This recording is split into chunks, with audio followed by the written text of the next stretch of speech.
Vous voulez bien se lever devant le Seigneur. Nous allons lire la parole de Dieu et le titre du message, jouer avec son éternité. Évidemment, pour vous dire, ne jouez jamais avec votre éternité. Amen. Nous allons lire dans Acte 24 et au verset 24. Acte 24, verset 24. Quelques jours après, Félix vint avec Drusille, sa femme, qui était juive. Gouverneur romain, donc, avec une juive. Il fit appeler Paul. Il l'entendit sur la foi en Christ. Mais, comme Paul discourait sur la justice, sur la tempérance et sur le jugement à venir, Félix, effrayé, tremblant, dit, pour le moment, retire-toi. Quand j'en trouverai l'occasion, je te rappellerai. Il espérait en même temps que Paul lui donnerait de l'argent. Aussi l'envoyait-il chercher assez fréquemment pour s'entretenir avec lui. Amen. Père, nous te bénissons et te glorifions pour ta parole puissante. Tu es le Seigneur de gloire, tu es celui qui a envoyé ta parole. Qu'elle puisse courir cette parole, Seigneur. Et nous prions pour nos frères africains, nous prions pour nos frères européens, nous prions pour ceux qui, dans les îles du Pacifique, écoutent cette parole puissante. Veuille bénir ceux qui se trouvent aux États-Unis d'Amérique.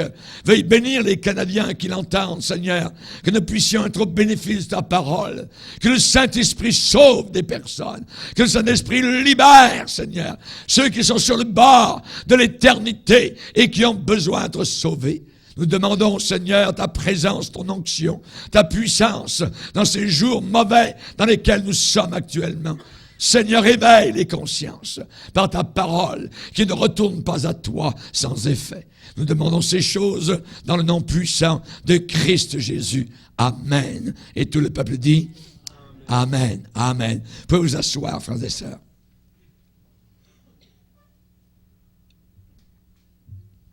Il semble que l'homme a toujours eu cette tendance folle à jouer, à parier. L'homme aime les jeux de hasard. Et vous avez juste à remarquer, il n'y a pas de meilleure annonce ici au Québec que le loto. C'est partout, c'est presque, je dirais, multiprésent. Dans toutes sortes de lieux et d'endroits, vous êtes confrontés donc aux jeux de hasard. Nous, comme chrétiens, nous sommes contre les jeux de hasard. Nous n'achetons pas des billets de loto ou des choses semblables. Pourquoi? Parce que nous croyons que notre Dieu pourvoit nos besoins et que de l'argent mal gagné ne profite pas à la fin. L'homme a toujours eu cette tendance folle au jeu, au pari. Ça existe depuis le début des temps, ça existe depuis l'origine des siècles. Parier sur son éternité. C'est le pire des paris. C'est le pire des jeux. Et ceux qui ont joué à ce jeu ont perdu. Et les habitants de l'enfer, s'ils revenaient ce soir, pourraient vous le dire en criant, ne pariez jamais sur votre éternité. Le gambling, un des plus grands jeux de l'histoire avant la création, a été de parier. Dans un passé très très lointain, dans un passé très vague, Lucifer, l'astre brillant, l'ange brillant, radieux de beauté, a joué pour avoir le trône de l'univers. Il a parié qu'il l'aurait. Je monterai, je serai plus grand que le Très-Haut. Je m'assirai sur la montagne de Sion. Sur le trône, il a parié. Son essai pathétique a été écrasé, littéralement, avorté. Il est connu aujourd'hui, cet être maléfique, sous le nom de Satan. On l'appelle dans la Bible le grand dragon, le serpent ancien, celui qui séduit toute la terre, le commandant des ténèbres, le prince de ce monde de péché. Et il sait, il connaît, il sait très bien aujourd'hui le résultat de son pari terrible, de son jeu terrible. Et ça a marqué le temps. Le temps a été marqué à cause de son pari. Une plaie sur toute la race humaine. Une plaie depuis la chute. Et il attend actuellement son sort final. La Bible dit que Satan sait que son temps est court. Et c'est la raison pour laquelle vous voyez actuellement la recrudescence du mal, du péché, des meurtres, et ainsi de suite, des divorces, des adultères, tout ce que vous voulez, une génération de jeunes qui sont diabolisés, qui adorent le diable, littéralement, et qui n'ont plus peur de l'enfer. C'est parce que Satan les conduit et les dirige. Le diable attend son sort final et éternel. La Bible, qui est la parole de Dieu, la vérité déclare, le diable qui les séduisait fut jeté dans les temps de feu et de soufre. Et il sera tourmenté jour et nuit au siècle des siècles. Un perdant et un perdu. C'est sûr et certain, vous pouvez compter là-dessus. Jouer avec son éternité et conduit à la fin à la ruine. La Bible déclare, psaume 1er, la voie des pécheurs mène à la ruine. La voie des pécheurs mène à la ruine. La Bible ne garde pas le silence sur ce sujet-là. Elle a beaucoup à dire sur cette forme de pari, cette forme de jeu, je dirais la plus insidieuse et la plus dangereuse. Peut-être que certains de vous êtes pris dans cette forme de jeu compulsif. C'est le jeu le plus mortel en ville. Jouer avec son éternité. Des multitudes le font aujourd'hui. Les éléments qui sont en jeu, 2. 1. La vie mortelle et une âme immortelle. Une vie mortelle et une âme immortelle. C'est ça qui est en jeu. C'est ça qui est sur la table, sur la roulette. Ce qui est en jeu, c'est le ciel et l'enfer. Et aujourd'hui, même peut-être pendant que vous m'écoutez, vous avez l'occasion de rencontrer Jésus-Christ, le Fils de Dieu, le Sauveur du monde. L'ange du ciel a dit à Marie, c'est lui qui sauvera son peuple de ses péchés. C'est lui qui sauvera son peuple de ses péchés. Jésus est capable de révolutionner votre vie sur cette terre, de vous sécuriser pour un salut éternel, vous accorder un salut total et plein. Et vous pouvez sauter sur l'occasion alors que le Saint-Esprit accorde et donne gratuitement la repentance. Ou bien, on peut faire autre chose. On peut jouer avec cela, tourner le dos et vous serez un perdant, un vaincu. Personne n'a jamais joué avec succès en passant par-dessus le trône de Dieu, la miséricorde de Dieu. Personne n'a réussi. Personne n'a jamais gagné en se fichant totalement du trône de Dieu. Personne n'a réussi en refusant la miséricorde de Dieu. Et c'est un jeu qui se passe depuis très très longtemps. Depuis des mois, des années, des siècles. C'est un jeu qui se passe encore aujourd'hui. C'est un jeu qui se joue depuis l'aube des temps. La Bible dit clairement, gardez-vous de refuser d'entendre celui qui parle. Celui qui parle. Combien moins échapperons-nous si eux n'ont pas échappé? Pensons-nous que nous, on va échapper? Si Dieu n'a pas épargné toute une génération de millions de personnes qui ont levé le poing vers le ciel du temps de Noé, pensons-nous évidemment que nous, aujourd'hui, on va passer au travers de tout ça sans encourir le jugement de Dieu. Rappelons-nous, il n'y avait que 8 personnes. Dieu s'est compté. Dieu s'est compté. Il connaît ceux et celles qui lui appartiennent. Et si on n'appartient pas à Jésus, il n'y a aucun moyen d'être sauvé. Absolument aucun. Aujourd'hui, si vous entendez sa voix, n'endurcissez pas votre cœur. Comment échapperons-nous si nous négligeons un si grand salut? Je vous donner des exemples de joueurs, de gens qui ont fait du gambling avec leur âme. Adam a joué. Il a commencé dans ce jeu au Jardin d'Éden. Quel pari tragique, voyez. Il a parié très gros. Game, pas game, chiche, pas chiche, voyez. Quelle perte terrible. Adam a donné naissance, a produit, a engendré toute une lignée de joueurs et de joueuses qui n'ont jamais eu plus de succès que lui. La race d'Adam. Des parieurs qui n'ont jamais réussi à mieux vivre que lui. Lot, dans l'Ancien Testament, a pris sa chance. Il a planté sa tente dans la direction de Sodome et de Gomorrhe. Et il a perdu son honneur et sa dignité, sa famille. Il a terminé avec l'inceste, avec ses filles, dans une caverne. Il a parié, il a perdu. Samson a joué pour le plaisir dans la maison de Delilah. Et il a appris que vous ne pouvez jamais battre la maison de jeu. Vous ne pouvez jamais battre la maison de jeu.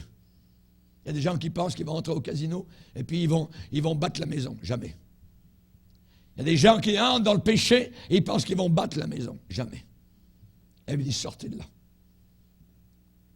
Samson a appris que vous ne pouvez jamais gagner dans ce jeu. Et qu'enfin, après un certain temps, il a appris finalement la leçon. Les piliers du temple de Dagon se sont écrasés sur lui. Et il est mort. Le roi Saül.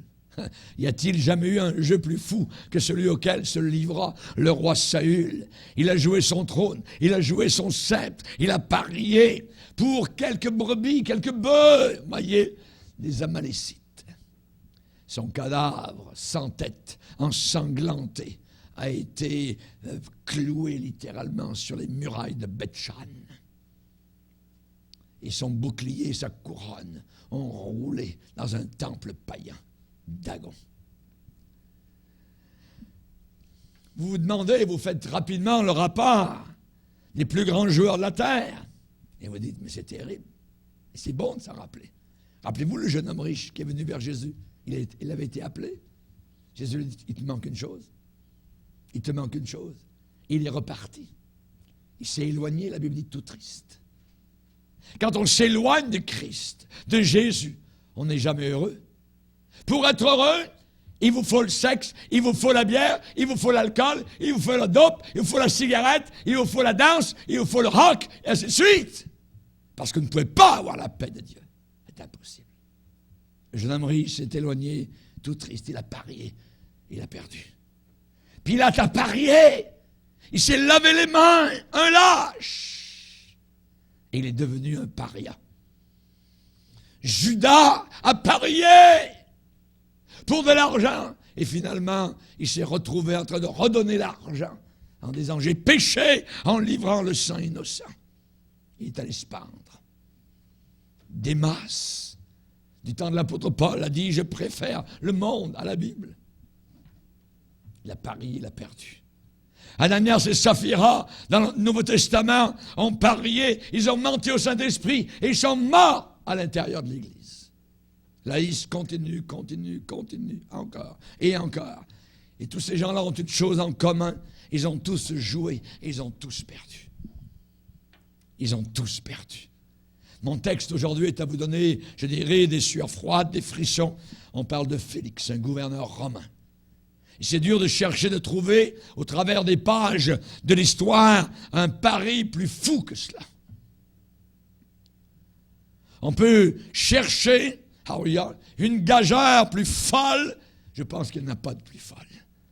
Il avait devant lui l'apôtre Paul, il a dit, arrête avec ta Bible, avec ton évangile.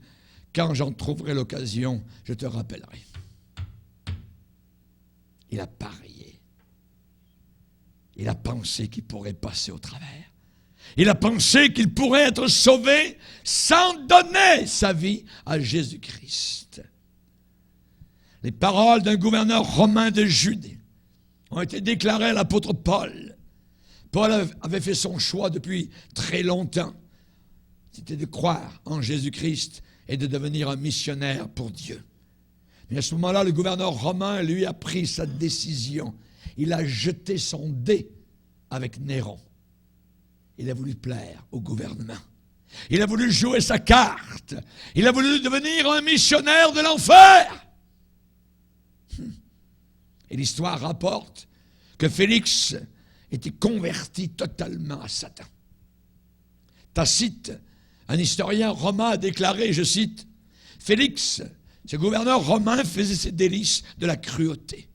Il aimait se divertir et se gaver de convoitise et de sensualité. Il maniait le pouvoir d'un roi avec l'esprit d'un esclave. » Laissez-moi vous décrire la scène, comment ça s'est passé. Ça se passe à Césarée, en Israël. l'une des villes portuaires les plus spectaculaires à l'époque du monde ancien. Le port de Césarée était aussi grand que celui d'Athènes à l'époque. Et pendant l'été très chaud de l'an 58 après Jésus-Christ, quand Paul était emprisonné, incarcéré à cet endroit-là, à Césarée, il attendait son extradition vers Rome, où il passerait en cour. Il en avait appelé à César, il irait à César, là il serait jugé. Césarée, cette ville, sur le bord de la Méditerranée en Israël, était le lieu de résidence de tous les gouverneurs romains qui avaient régné sur la province. Et Félix était le gouverneur actuel. Félix avait une vie de débauche. Une vie de débauche. On voit cela très souvent en politique. Félix avait séduit un membre de la famille royale juive, une belle princesse appelée Drusille. Et Drusille avait été séduite, fascinée, charmée par Félix. Ils avaient environ 30 ans de différence. Elle a divorcé de son mari, qui était un roi juif, afin de marier, d'épouser ce gouverneur romain et devenir sa troisième femme. C'est elle, Drusille, qui a encouragé Félix à faire venir Paul pour l'entendre. Elle voulait le voir, Drusille. Paul était un vieil apôtre. Un apôtre qui n'avait pas ramolli, même s'il était en prison, même s'il était incarcéré. Il n'avait pas ramolli dans son message. Il n'avait pas changé son style énergique de prédication. Il n'avait pas diminué le prix à payer. La vérité était dans sa bouche. Il n'a jamais caché quoi que ce soit. Il avait écrit aux Galates, « Est-ce la faveur des hommes que je désire ou bien celle de Dieu? Est-ce que je cherche à plaire aux hommes? Si je voulais plaire aux hommes, je ne serais pas un serviteur de Dieu. Un serviteur de Dieu ne peut pas plaire aux gens. Il faut qu'il dise la vérité. Il est sous contrat, il est sous appel de Dieu. Il prêche devant les gloires éternelles, le Père, le Fils et le Saint-Esprit. Et il se doit de dire la parole de Dieu. C'est à sa bouche qu'on demande la vérité. Vous avez certains pasteurs qui prêchent à la radio. Et à la fin, vous entendez, « J'espère que mon message vous a plu. » Les hommes de Dieu, non! J'espère que mon message vous a plu. Mais qu'ils ont l'air piteux. Ils rampent devant les gens, ils veulent plaire aux gens. J'espère que ça vous plaît. Quand je prêche, que ce soit en mission, que ce soit à l'église, que ce soit à la radio, à la télévision, l'homme de Dieu ne cherche pas à plaire à personne. Il annonce la parole de Dieu telle qu'elle est, qu'elle soit acceptée, qu'elle soit refusée, qu'elle soit moquée, qu'on lui crache dessus ou qu'on l'aime, ça n'a aucune importance. J'espère que notre émission vous a plu. L'apôtre Paul a déclaré à Félix que Dieu enverrait un jugement sur tous ceux qui rejetaient Jésus-Christ. Résultat, c'est pas Paul le prisonnier qui a tremblé sans pouvoir se contrôler. Ça a été le gouverneur. Ce gouverneur s'est mis à shaker. Il s'est mis à trembler. La Bible dit effrayé. Félix effrayé. Il avait peur. Après avoir entendu le message de l'Évangile, les prédicateurs aujourd'hui veulent plaire. Ils ne veulent pas que les gens soient effrayés.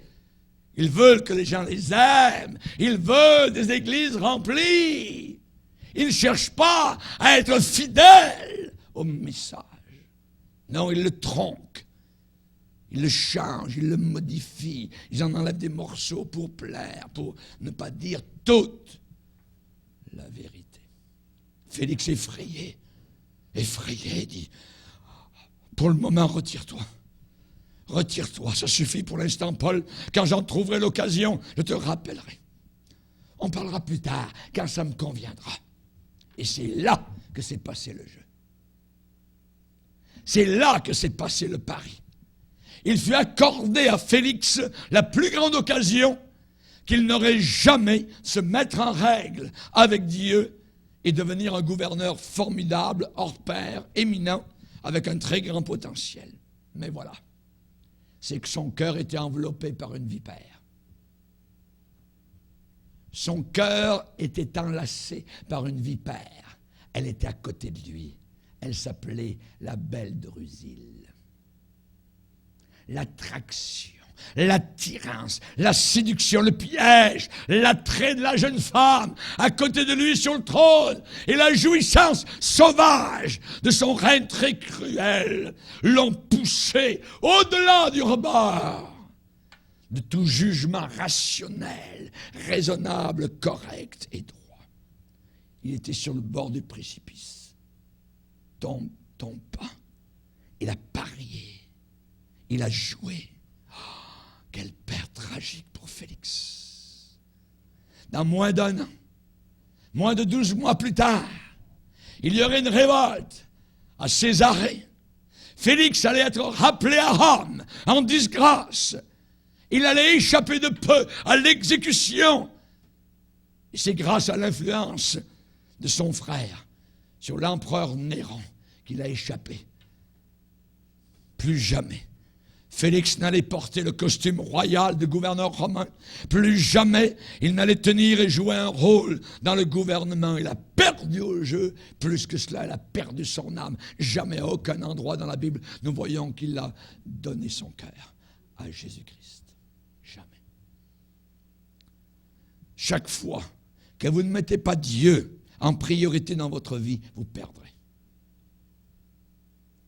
Ce n'est pas la peine d'essayer. C'est une perte. Chaque fois que vous ne mettez pas Dieu, vous serez déçus à chaque fois, à chaque fois, à chaque fois, à chaque fois. Il faut absolument mettre Dieu en premier dans votre vie. Sinon, vous perdrez toujours. Vous serez un perdant, un loser. Pensez-y bien, réfléchissez bien. Comment, alléluia, quelqu'un peut-il, n'importe qui, se camper, se targuer, regimber, résister contre le Dieu de l'univers? Comment une poussière d'éternité peut-elle mettre au défi celui qui est d'éternité en éternité? Le diable a essayé. C'était un perdant. Adam a essayé, Lot a essayé, Samson a essayé, le roi Saül a essayé, le jeune homme riche, Pilate, Judas, Démas, Ananias, Saphira et des millions d'autres. Voltaire a dit avec ma plume, en un siècle, je détruirai la Bible. Et il est descendu en enfer le jour de sa mort. Il le disait lui-même, je descends en enfer, il criait. Le Seigneur a dit à Saul de Tarse, il te serait dur de regimber contre les aiguillons. Ce n'est pas une histoire d'une norme d'obstacles, ce n'est pas une affaire d'un certain pourcentage de chance ou pas de chance. Vous n'avez absolument aucune chance, absolument aucune, contre le grand Dieu de l'univers. La question est encore valable, comment échapperons-nous si nous négligeons un si grand salut? Un si grand salut, un si grand salut, un homme-Dieu cloué sur une croix pour nos péchés. Chaque fois que quelqu'un tourne le dos à l'occasion d'accepter Jésus, de venir à Jésus ou de revenir à Jésus, cette personne est en train de jouer, de parier. Cette personne prend une chance et cette personne s'engage sur le chemin du perdant. Il y a des gens qui parient qu'il n'y a pas d'éternité. Ça n'existe pas. Ça n'existe pas. La Bible, qui l'a écrit, la Bible? Les hommes ont écrit la Bible, tout ça. Certains disent, cette vie-ci, ce qu'on a, c'est tout ce qu'on a. Mangeons et buvons, ayons du bon temps, ayons du fun. Demain, nous mourrons. C'est toute leur philosophie. C'est pas d'aujourd'hui. Ça existait déjà en Grèce et à Rome. Mangeons et buvons, demain, nous mourrons. On meurt comme un animal. certains disent. Tous ceux qui disent ça sont en train de se joindre à la parole qu'a dit ce fou qui était riche. Et Jésus en a parlé. Et cet homme se disait en lui-même, « Hé, mon âme, tu as beaucoup de biens en réserve pour plusieurs années. Repose-toi, mange, bois, réjouis-toi. On va mettre des pancartes comme à Chambly. Festoyons! Festoyons! C'est tout ce qu'on a. On a une seule vie.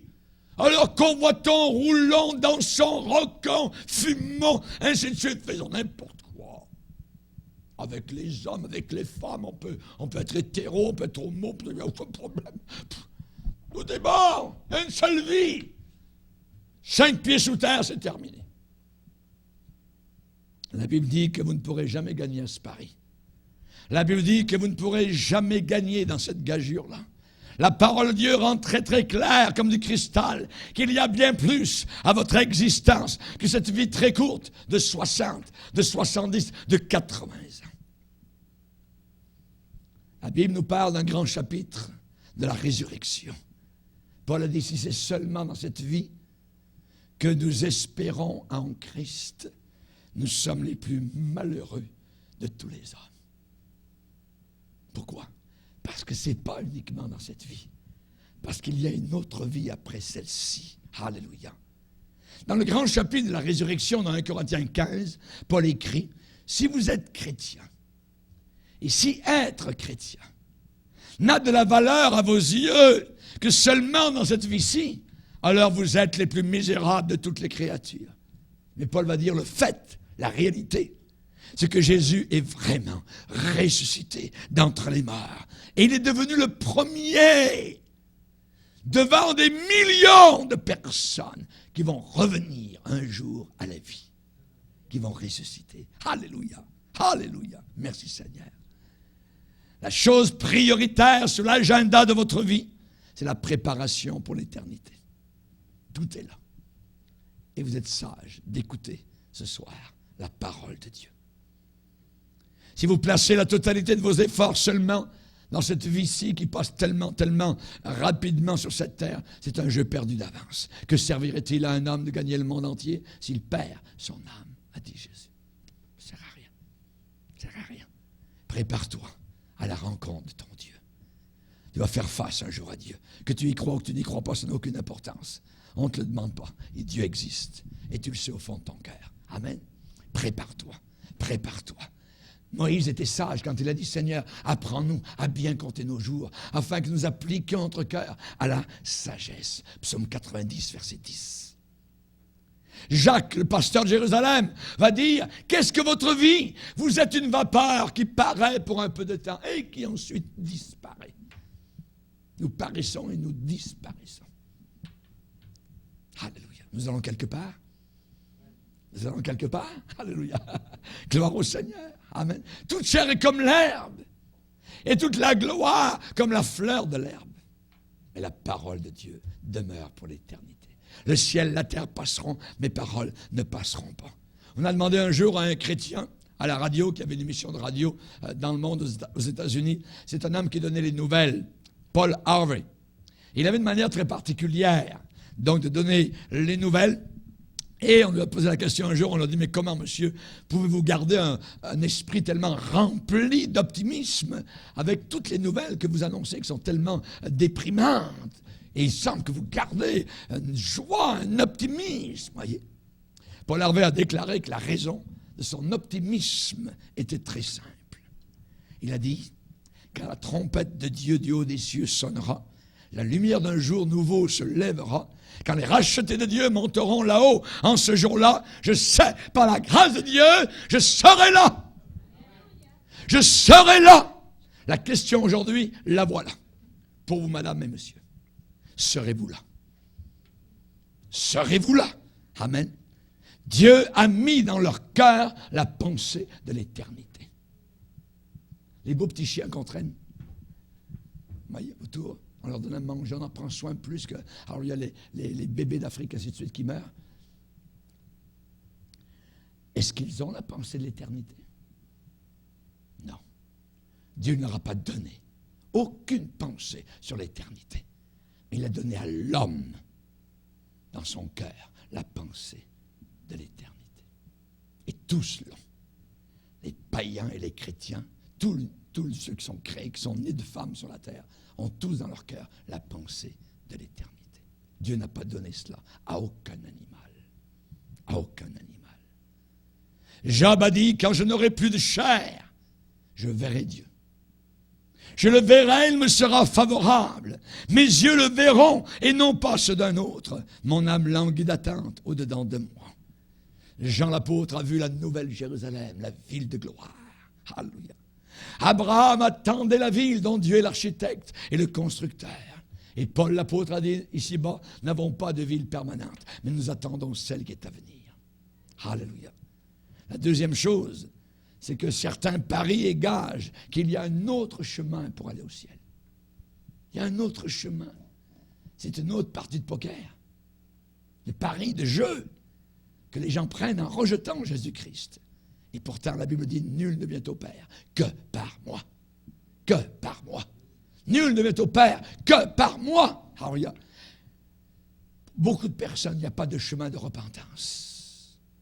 Non. Ils forgent dans leur idée, dans leur cœur, leur propre manière, leur propre façon. Ils n'ont pas d'évangile qui inclut un sacrifice avec du sang sacrificatoire, du sang expiatoire. Dans leur évangile, il n'y a pas de sang. Et la Bible dit, sans effusion de sang, il n'y a pas de pardon. Mon évangile a du sang. Cette Bible a du sang sur chacune de ses pages. Alléluia. Et c'est l'évangile du sang qui nous sauve. C'est le sang de Jésus qui nous purifie. Alléluia. Nous sommes justifiés par le sang de Christ. Vous avez été rachetés de la vaine manière de vivre, non pas avec de l'or ou de l'argent, mais par le sang précieux de Jésus-Christ. Alléluia. Mais beaucoup n'ont pas de sang dans leur idée pour aller au ciel. Il n'y a pas de vie changée, il n'y a pas de vie transformée, il n'y a pas de vie nouvelle. Qu'est-ce qu'ils vont faire avec les paroles de Jésus? Je suis le chemin, je suis la vérité, je suis la vie. Nul ne vient au Père que par moi. Jésus n'aurait pas pu faire une déclaration aussi, je dirais, claire que cela. Il n'y a pas d'autre façon pour être sauvé. Il faut passer par la porte étroite qui est Jésus-Christ. Jésus n'a pas dit qu'il était un chemin parmi d'autres. Il n'a pas dit qu'il était un chemin parmi beaucoup d'autres chemins. Il n'a pas dit, je suis peut-être le meilleur chemin. Non, non, non. Il a dit, je suis le chemin. Personne ne vient au Père que par moi, que par moi, que par moi. Il a dit être le seul, l'unique chemin vers Dieu. La Bible dit un seul médiateur entre Dieu et les hommes. Il n'y a pas de médiatrice, il n'y a pas d'autre médiateur. Il y a un seul médiateur entre Dieu et les hommes, et c'est Jésus-Christ, notre Sauveur. Pierre a crié dans les rues de Jérusalem, il n'y a de salut en aucun autre. Il n'y a de salut en aucun autre. Juste en Jésus-Christ. Ça signifie qu'à un certain moment donné, quelque part dans votre vie, vous devrez faire face à face avec Jésus-Christ. Quelque part. Si ce n'est pas sur la terre, ça sera là-haut dans l'éternité. Sur la terre, il peut être votre sauveur. Dans l'éternité, il sera votre juge. Plus les gens vont vieillir, plus les gens vont repousser l'Évangile de nombreuses fois, plus ils vont remettre à plus tard cette confrontation inévitable, plus ce sera dur pour eux et plus ils prennent un très grand risque terrible. Parce qu'entre-temps, ils peuvent mourir et descendre en enfer. On peut troquer, échanger, vendre notre espoir du grand matin, de l'éternité glorieuse, pour un seul moment de joie au plus. Rappelez-vous, Ésaü a vendu son droit d'aînesse. Il a vendu sa gloire pour un mets, pour des désirs charnels, pour satisfaire son ventre. Après, plus tard, il a voulu obtenir la bénédiction. C'est-à-dire qu'il la réclamait avec larmes et son repentir ne put avoir aucun effet. il n'a plus jamais pu avoir la bénédiction de Dieu. Relisez bien votre Bible, Hébreux 12. Ne voulez-vous pas venir être guéri? Ne voulez-vous pas dire doucement, Seigneur, je m'abandonne à toi, Jésus? Oui, prends tout, Seigneur. Avez-vous calculé, avez-vous compté véritablement? Avez-vous compté le prix que vous allez payer si vous refusez de suivre Jésus-Christ? C'est terrible. Pierre a dit, Seigneur, à quel autre irons-nous qu'à toi? À qui? À qui aller? Aller vers Bouddha? Ah non, jamais de la vie. À la fin de sa vie, il a dit, je cherche encore la vérité. Allez vers Mahomet, qui vous promet des bêtises, des foutaises. Et spécialement un paquet de vierges qui vous attendent pour des débats sexuels dans le ciel. Abominable. Religion antichrist. Vers qui allons-nous aller? Vers les témoins de Jéhovah, les mormons? Allons-nous aller vers... Où aller? Nous allons aller vers Jésus. Ce n'est pas une religion qui nous sauve, c'est quelqu'un qui nous sauve. C'est le sauveur du monde, le rédempteur, Jésus. Venez à moi, vous tous qui êtes fatigués et chargés. Alléluia, je vous donnerai le repos, a dit Jésus. Alléluia. Même les démons savent qui est Jésus. Un homme possédé un jour a dit, nous savons qui tu es le Saint de Dieu. Jésus dit, tais-toi. Tu es le Saint de Dieu. Oui, Christ est le Saint de Dieu, le divin. Alléluia. Et ils ont peur. Il y en a qui disent, qui parient qu'il n'y a même pas d'enfer. Ça n'existe pas. L'enfer. C'est la raison pour laquelle ils disent tellement ça. Vous avez entendu? C'est l'enfer, c'est l'enfer, c'est l'enfer. Oui. Parce qu'ils savent qu'il y a un véritable enfer. Alors ils répètent ce mot souvent pour essayer de conjurer le sort.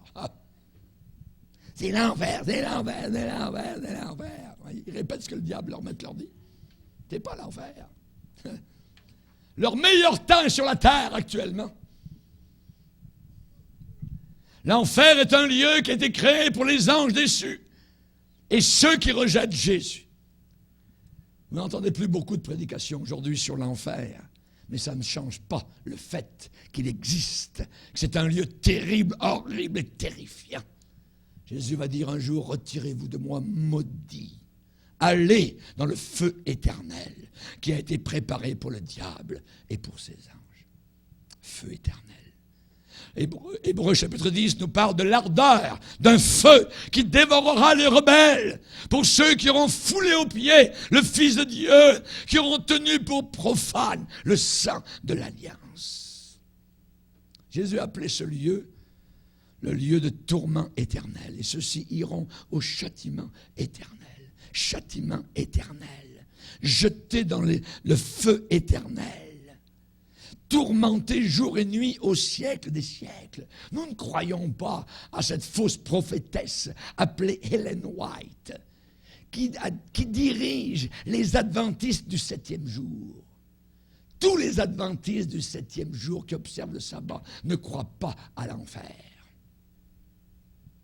C'est une secte qui est partie d'une femme qui s'appelle Ellen White, une fausse prophétesse. Catherine Dengel en a parlé de l'enfer, et je vais la citer. Elle a écrit, « L'enfer, c'est la prison du désespoir. Voici certaines des choses qui ne s'y trouvent pas. Aucune éclosion de fleurs sur les rivages de l'enfer. Aucune beauté de la nature, aucune musique, aucun chant. Aucune des consolations de la maison. Aucune amitié joyeuse ne se trouvera dans cette foule immense de damnés. Aucun enfant pour illuminer la longue nuit éternelle et douloureuse et affreuse. Aucun amour, aucune paix, aucun rayon de lumière. Aucune âme lavée dans le sang avec un visage éclatant et rayonnant. Non, seulement des ténèbres et des blasphèmes. Là-bas en enfer, aucun sourire, aucun plan d'amour. Dans la région de la nuit et des ténèbres éternelles, aucune miséricorde ni pitié, aucun pardon, aucune grâce, aucune goutte d'eau. Oh Dieu, quel lieu affreux! Oh, les angoisses des perdus, des damnés, aucun humain ne peut vraiment en parler, ni les ressentir. Aucun humain ne peut réellement les décrire. Pas un seul moment de tranquillité. La Bible dit, la fumée de leur tourment monte au siècle des siècles, et ils n'ont de repos ni le jour ni la nuit. Aucun repos en enfer. Elle continue et dit, l'enfer, c'est la prison du désespoir. Voici certaines des choses qui s'y trouvent. Le feu et le soufre seront là. Nous le savons car Dieu l'a dit ainsi dans sa parole. En enfer, il y aura des souvenirs, des remords, des souffrances. Les douleurs seront toutes là. Les pleurs et les gémissements. Mais tout cela en vain. Ça ne servira de rien. Les blasphémateurs seront là avec leurs jurons. Et tous ceux qui haïssent Dieu. Tous ceux qui rejettent Christ. Et tous ceux qui blasphèment. Tandis qu'ils marchent ici-bas sur terre. Eux qui ne sont que poussière. Là-bas, les meurtriers, les efféminés, les drogués, les voleurs, les ravisseurs, les ivrognes, les menteurs, les joueurs, les gambleux, les impudiques, les cupides auront tous leur part dans le lac de feu. Les sales, les cruels avec les homosexuels. Quelle foule horrible en enfer sera visible. Oui, c'est plus que ce que les humains sur terre peuvent dire. Ah, les malédictions et les tourments de l'enfer éternel. Laissez-moi vous poser une question. Est-ce que cette chose qui vous empêche de venir totalement à Jésus a suffisamment de valeur à vos yeux que pour que vous passiez l'éternité en enfer? Il y a des gens qui savent que Christ est la vérité, que la Bible est la vérité, mais ils n'abandonnent pas leur vie parce qu'ils ont quelque chose dans leur cœur qui les empêche. Cette chose qui empêche ces gens de venir à Jésus-Christ. Est-ce que cette chose a suffisamment de valeur et de prix pour que vous passiez l'éternité en enfer? Êtes-vous vraiment prêt à vous engager dans ce pari, dans ce jeu? Les enjeux sont formidables, impressionnants, terrifiants. Les casinos de tous les pays des 5 continents n'ont jamais eu de table de jeu avec des enjeux aussi élevés que cela. Que servirait-il à un homme de gagner le monde entier s'il perd son âme? D'autres parient qu'ils ont tout leur temps. Ouais, Paul, quand j'en trouverai l'occasion, un autre moment. Alors, si vous dites comme cela, vous êtes Félix, rempli de folie. Dieu a déclaré que c'est aujourd'hui le jour du salut. Et certains sont en train de dire à Dieu que Dieu n'a pas raison, que Dieu a tort, que c'est demain, plus tard, quand j'en trouverai l'occasion. Dieu dit aujourd'hui,